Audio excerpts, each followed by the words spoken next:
Halo, selamat sore para netizen, sahabat SKK, orang muda Paroki Duren Sawit, Bapak Ibu dan pemerhati isu-isu keluarga yang berbahagia. Selamat datang kembali di Bibir Bincang-Bincang Ringan SKK, satu cerita, sejuta rasa. Masih di topik kedua kita tentang Anda dan saya yang sangat istimewa, tapi masuk ke episode kedua nih, kita akan membahas lebih dalam lagi mengenai tipe kepribadian. Sebelumnya, kemarin kita sudah membahas mengenai apa saja tipe-tipe kepribadian dan apakah ada nih dalam satu orang itu bisa berubah atau tidak. Ternyata kita bertumbuh di dalamnya dan menjadi lebih matang. Kemudian juga banyak hal yang sudah kita bahas di episode pertama ya. Nah, kali ini eh, untuk episode kedua ini kita akan lebih banyak menggali lagi. Nah, masih dengan narasumber kita yang sama yaitu Ibu Rosa. Halo Ibu Rosa.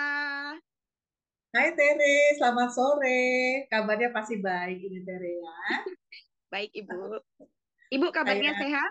saya sehat puji Tuhan. Saya menyapa juga para Bapak dan Ibu, teman-teman, sahabat SKK dimanapun Anda berada. Kita kembali untuk bincang-bincang di topik yang kedua, kamu dan saya begitu istimewa. Silakan Tere. Baik, Ibu. Setelah kemarin sudah di mencari diri ya, mulai menyadari aku termasuk tipe yang mana. Nah, hari ini kita akan lebih menggali lagi ya, Bu. Karena kemungkinan dalam sebuah relasi itu bukan kemungkinan sih, tapi memang sangat penting. Ini contoh nih, Bu. Saya mau curhat dikit boleh ya, Bu? Nanti mungkin bisa dijawab nih. Iya. Ini saya dan suami, memang tipenya kan berbeda ya, Bu. Saya itu kalau Mm-mm. ada permasalahan atau sesuatu itu pinginnya kan cepat diselesaikan gitu. Sedangkan kalau suami itu senangnya ntar dulu deh, kalau udah kalem, udah tenang baru ngobrol. Nah, itu kadang walaupun kecil tapi lama-lama nyebelin gitu ya Bu, kalau buat saya. Nah, ini mungkin nanti saya akan bisa dapat jawaban nih di episode kedua ini ya Bu ya. Ya, baik. Oke, Terima silakan Ibu kasih Rasa. Tere. Iya, Ya, teman-teman, ini kita coba bahas lagi lebih mendalamnya.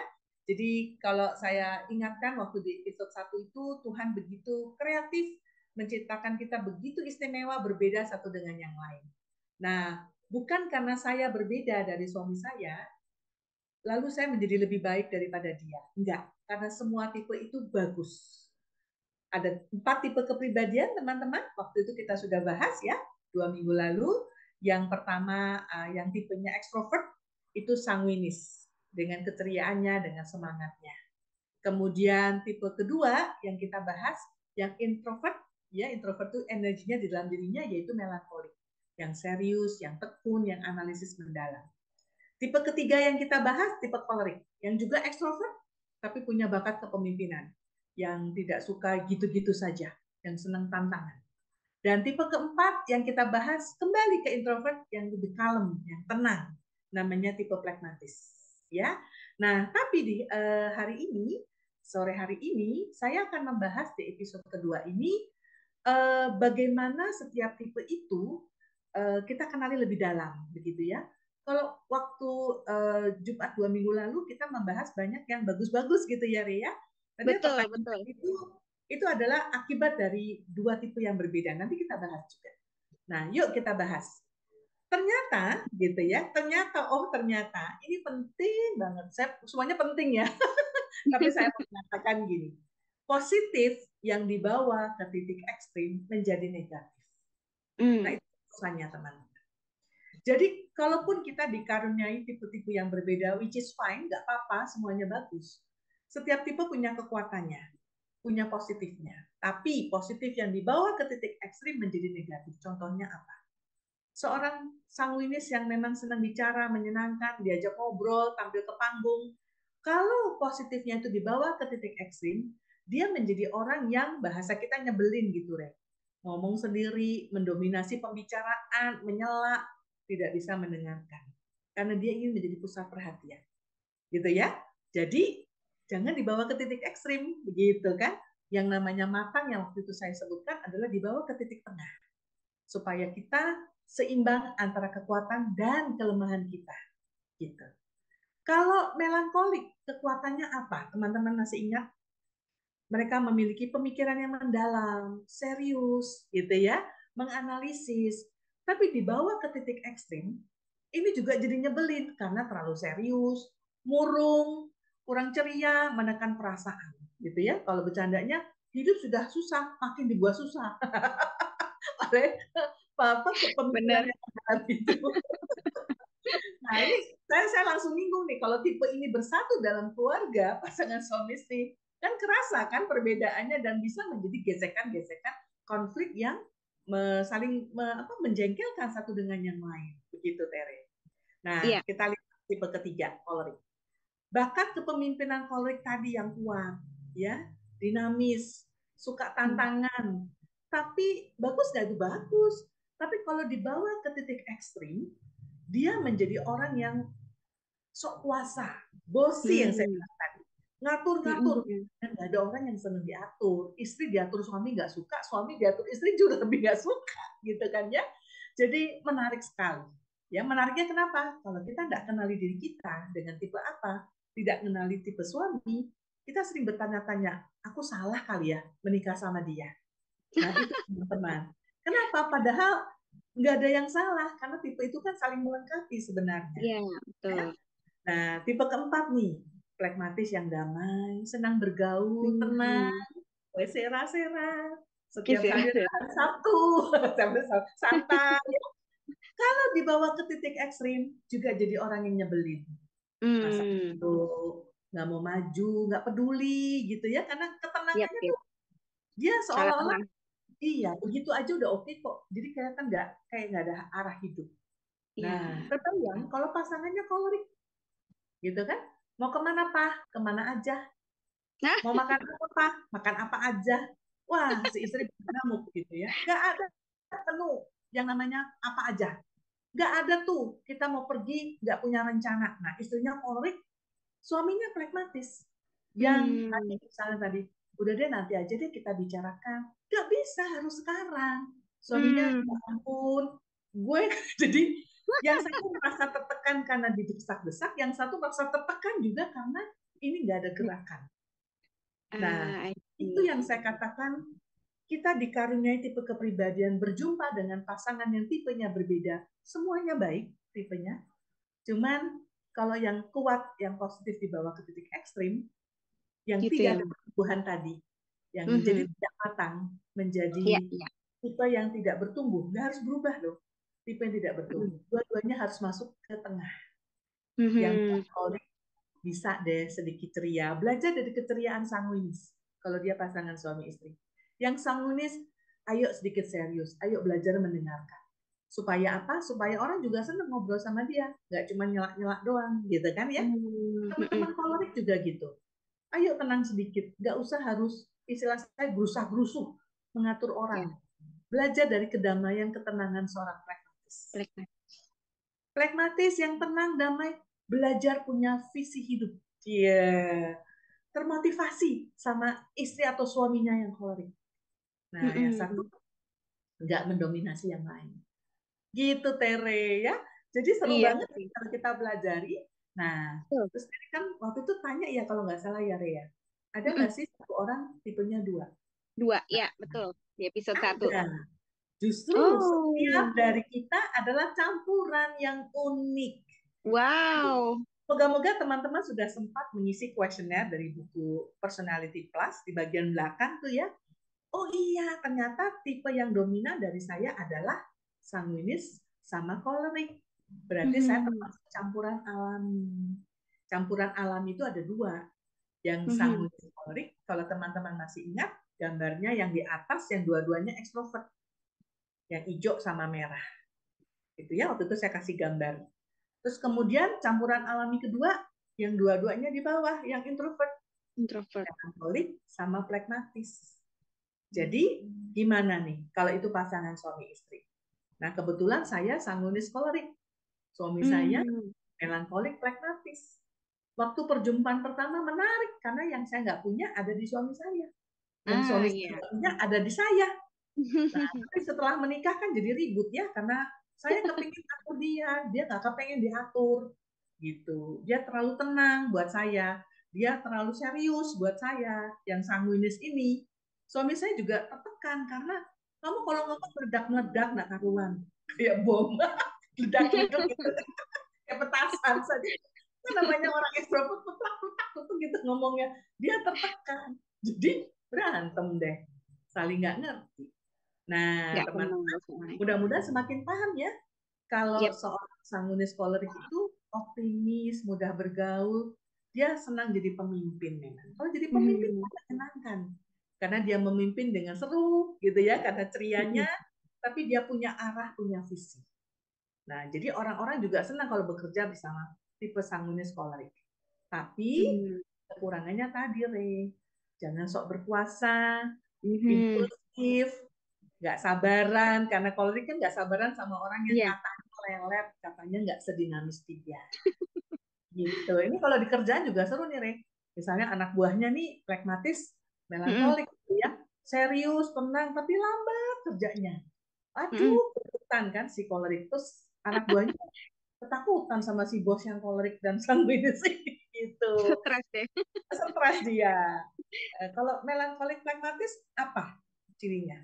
Introvert, nggak banyak bicara, nggak mau jadi pusat perhatian. Tadi kan ya, ada di Kalem belakang banget. layar.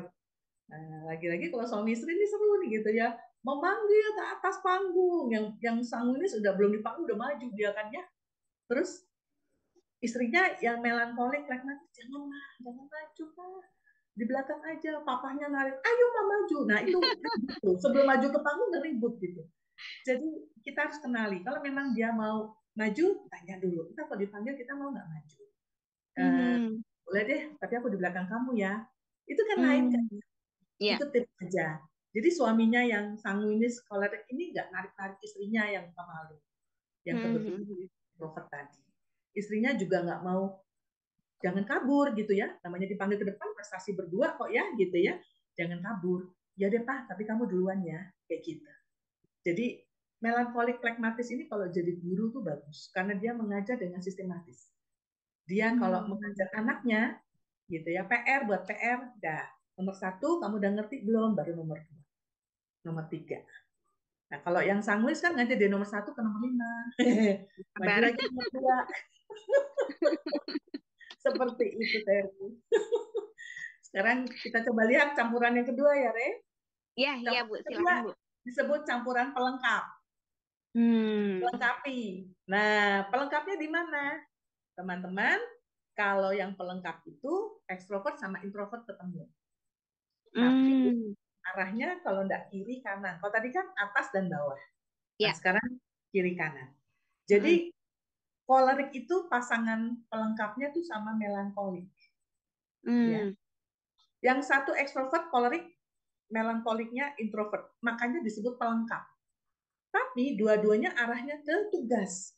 Jadi Hmm. teman-teman punya tipe yang kolerik melankolik ini, Mhm. kekuatannya adalah senang bekerja.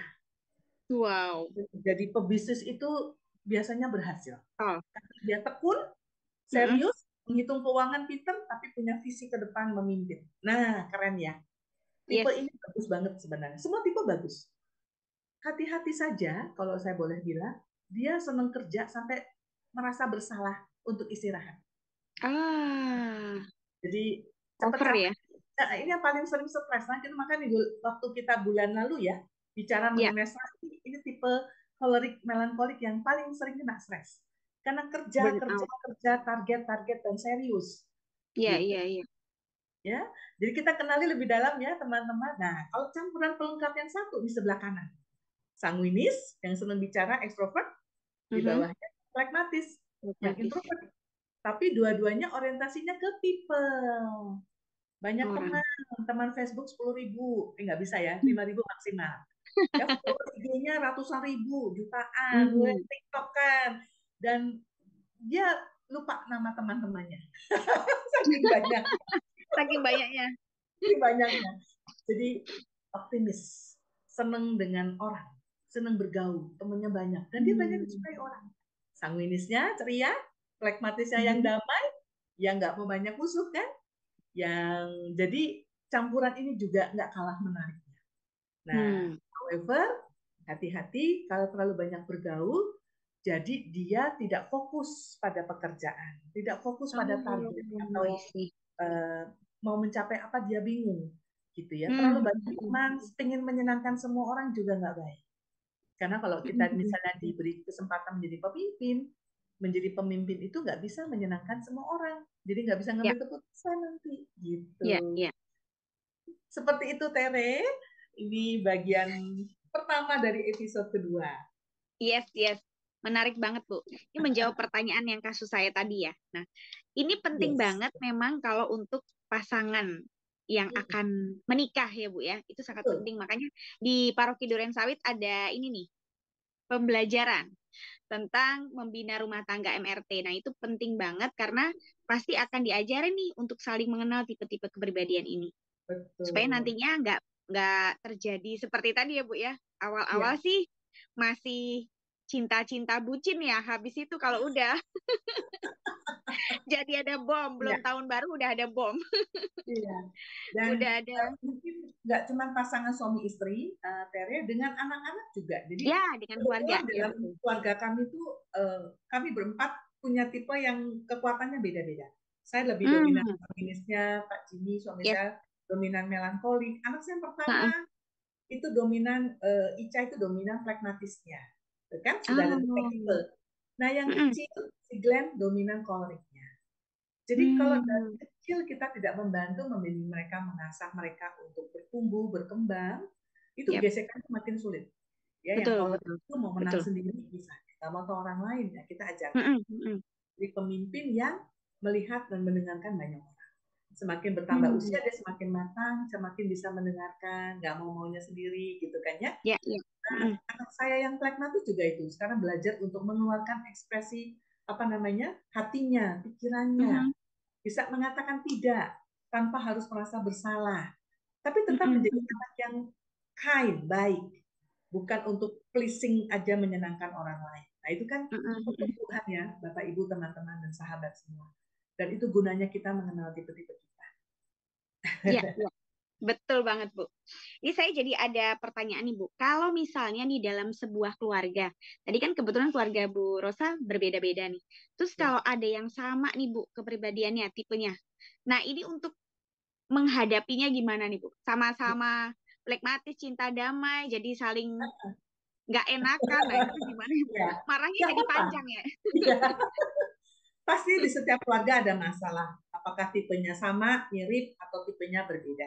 Karena Mhm, di episode pertama kita sampaikan, kita diskusikan waktu itu mhm. ya, Tuhan itu menciptakan dengan kreatif. Setiap orang pun unik, berbeda walaupun tipenya mirip.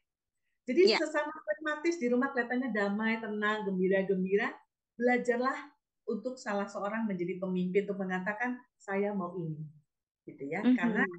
nggak ada yang kolerik mungkin ya, yang kecenderungannya memimpin. Nggak apa-apa, itu bisa dipelajari. Tanpa harus merasa bersalah ketika memilih menu bakmi goreng berbeda dengan ayam. Keluarganya minta ayam, jangan semuanya ayam. Nggak apa-apa kalau saya senangnya bakmi goreng.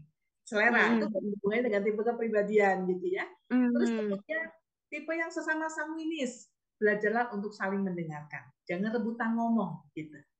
Yang tipenya dua-duanya kolerik, salah satu harus mengalah atau dua-duanya mengalah. Karena yang tadi kan, semua dibawa ke titik ekstrim menjadi jelek, Ya. negatif, bawa ke tengah. Oh iya, enak juga ya. Jadi orang yang tidak harus memutuskan, suaminya lagi, ya udah mama aja yang putuskan kali ini, aku nurut aja. Si mamanya Mhm. lain udah papa aja yang papa aja deh yang kalau kayak gini mah urusan papa lah, aku ngikut aja. Padahal dia pengen ikut memutuskan, nggak apa-apa. Itu koleriknya bukannya ditahan, tapi dia belajar untuk menjadi follower, menjadi pengikut yang baik. Hmm. Itu kira-kira, Tere. Iya, iya, iya, Bu. Iya, menarik, Bu. Berarti kita belajar untuk mengenali tadi, setelah mengenali tipe kepribadian, kita coba untuk nggak nyampe titik ekstrim tadi ya, Bu. Cari Yes, di tengah-tengahnya itu tadi. Supaya betul. lebih matang dan bertumbuh. Wow, mantap banget, Bu, hari ini, Bu. Jadi lebih dalam Iya, lagi. lebih dalam. Nah, Mm-mm, mm-mm. jadi kita sekarang masuk nih di akhirnya. Kan ini PR-nya, Re. Oh, Menjadi oke. pribadi yang plus. Kita sudah tahu kita begitu istimewa. Terus Mm-mm. what's next? Kita Yes. tahu tipe kita, kekuatan kita. Kita tahu Mm-mm. jangan dibawa ke titik ekstrim. Kita Ya. tahu bahwa kita punya campuran-campuran unik. What's Mm-mm. next? Yuk, Mm-mm. saya mengajak teman-teman, termasuk saya, menjadi pribadi yang plus. Gimana sih caranya? hindari Michelangelo syndrome. Wah, apa pula itu? Apa ini? Michelangelo itu seorang pemahat. Dia yang memahat patung Pieta, Bunda Maria memangku jenazah Yesus, juga pelukis. Jadi Michelangelo ini sangat brilliant genius. Tapi karena dia pemahat, ini perumpamaan ya, sindrom itu adalah kecenderungan yang kurang sehat. Jadi misalnya ini pahatan ya, saya bawa bolpen. Michelangelo itu kan memahat orang, memahat patung. Jangan kita seperti Michelangelo yang membawa pahatan untuk mengubah anak kita.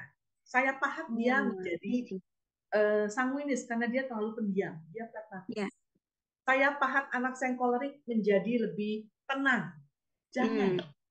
Karena kita mengubah orang lain dua-duanya frustrasi. Yang mengubah frustrasi karena nggak bisa kan? Yang mau diubah juga frustrasi karena nggak bisa dan tidak perlu berubah. Ya. Kata kuncinya bukan berubah, tapi mengenali, memahami,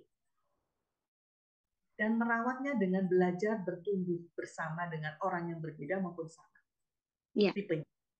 Nah, yang kedua, karena sudah tahu tipe-tipe kita, jangan dikotak-kotakan. Aku kan sanguin, memang ini orangnya, jangan. Lah, memang saya emosional kalau bicara, tapi bisa jangan nggak lalu kayak bom gitu ya.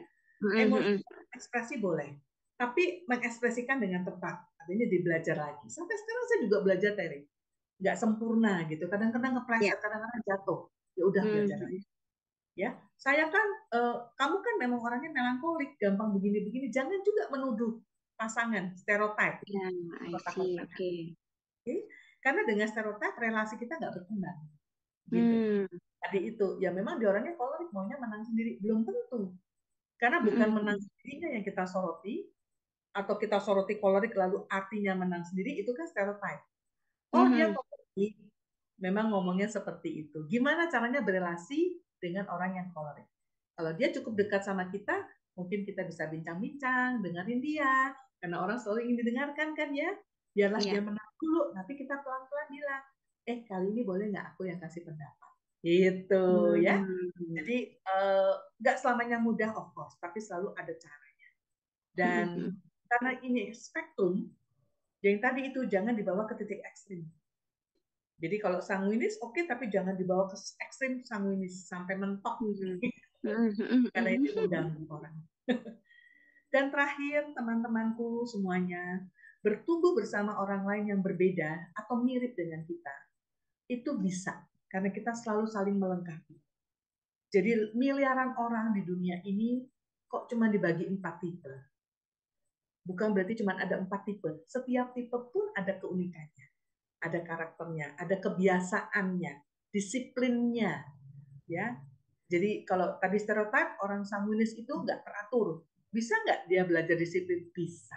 Walaupun sulit. Walaupun sulit. Saya tahu lebih menantang dibandingkan misalnya teman-teman yang sudah melankolik yang memang disiplin konsisten. Tapi itu tadi, belajar tidak pernah kenal lelah. Satu hari selesai, besok pasti bisa lagi. Hari kedua selesai, pasti besok bisa lagi. Jadi itu adalah pertumbuhannya, Tere ya, yang kita sebut. Karena Tuhan itu kan maha baik, maha pengampun. Jatuh lagi dosa, bertobatlah, terus kita mau coba lagi. Saya bilang sama Tuhan, saya coba lagi ya, nggak apa-apa ya Tuhannya. belum berhasil kemarin ya, belum berhasil jadi istri yang lebih baik, menjadi ibu yang menjadi lebih baik, menjadi anak karena saya masih punya mami yang lebih baik. Nah, seperti itu teman-teman, kita pasti bisa menjadi pribadi yang plus. Gitu, Tere. Amin, amin, amin. Wow, terima kasih Bu. Ini kita diingatkan lagi, termasuk saya juga nih, untuk lebih fokus kepada hal-hal yang menuju ke cinta kasih maupun juga perkembangan, pertumbuhan, supaya lebih matang kepribadian kita masing-masing. Karena seperti yang Bu Rosa bilang, bahwa tidak ada tipe kepribadian yang paling baik, semuanya baik dan saling melengkapi. Semoga kita bisa bertumbuh menjadi pribadi yang plus dengan cara kita masing-masing, dengan apapun yang terjadi dalam hidup kita, tanpa kita perlu memberikan pahatan yang menyakitkan bagi orang lain. Semoga kita bisa jadi berkat ya Bu, buat bagi banyak orang maupun diri kita sendiri. Baik, terima kasih banyak Ibu Rosa untuk insight-nya sore hari ini yang sangat-sangat baik dan bagus, bermanfaat untuk kita bisa bertumbuh secara pribadi. Terima kasih juga sekali lagi kepada tim Media Komsos Paroki Durensawit, tim SKK, netizen, sahabat SKK, orang muda Paroki Durensawit, Bapak Ibu dan pemerhati keluarga yang setia mengikuti bincang-bincang kita di sore hari ini di topik kita yang kedua. Sampai jumpa lagi di topik berikutnya dengan materi-materi yang lebih istimewa lagi. Terima kasih, selamat menjadi pribadi yang plus dan bertumbuh dan matang. Sampai jumpa lagi, Tuhan Sampai memberkati. jumpa. Selamat sore. God bless you. God bless you.